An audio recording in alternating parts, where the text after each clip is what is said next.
Getting on the property ladder has never been more difficult, and in York the issue is ever growing, but the City Council aims to combat this. So the programme is a commitment for the Council to directly deliver over 600 houses in the next 5 years, and that will be a mix of market sale, shared ownership and council housing, and also with some self-build plots so that people have the opportunity to buy a piece of land and to build their own home on there as well. But why are the new plans important in creating new homes around the city? Well, it's important to people of York because it's recognised that York is a very expensive place to live. And you only have to look at the average prices of homes, which I believe are over £250,000, and people particularly on low incomes are finding it very difficult because it also has high rental incomes in the city. So by doing this, we've put some examples in the report that's coming to executive tomorrow night, where somebody on £23,000 can actually get on the housing ladder. The average rental price in York is around £880, which is a significant amount of the household income of the city. What this programme is looking to do is to build housing for people in a variety of situations. So across the 600 plus houses, 20% of them will be council housing.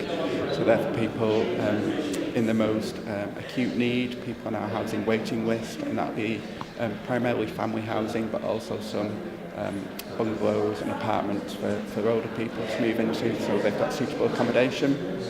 And about 20% of the housing will also be a form of low-cost home ownership. So, for example, one of those products is shared ownership, and shared ownership allows someone who can't afford to buy in the open market to buy a percentage share in a house. So, for example, if the house is worth £200,000, you can buy a 50% share of it for £100,000, which means that people with a lower deposit and with a lower income are able to access home ownership. But will a rise in new homes increase the amount of vehicles on York's already congested roads? On a site-by-site basis, we'll be providing opportunities for people to make sustainable transport choices. Well, 600 houses is not going to create increased congestion per se, but obviously they have to go through the planning authority, and highways are one of the issues that we take into account. But there'll be some places where they'll only have 20 or 30 homes on a particular site, so each one will have its own business plan and will have its own planning application. So it's not 600 houses in one place. So I don't think that's even relevant. Due to a new government initiative, it has been easier for the council to get permission to build more homes. It's coming from the housing revenue account.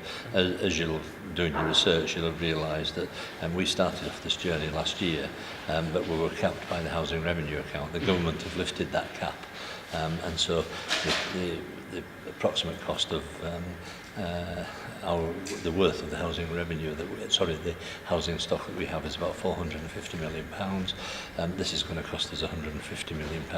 But of course, when we actually get the money back through rents, that money is put back into the housing revenue account, and that can be used for further developments. The new plans are set for final approval by the executive on Thursday the 17th of January. York Atkinson, That's TV.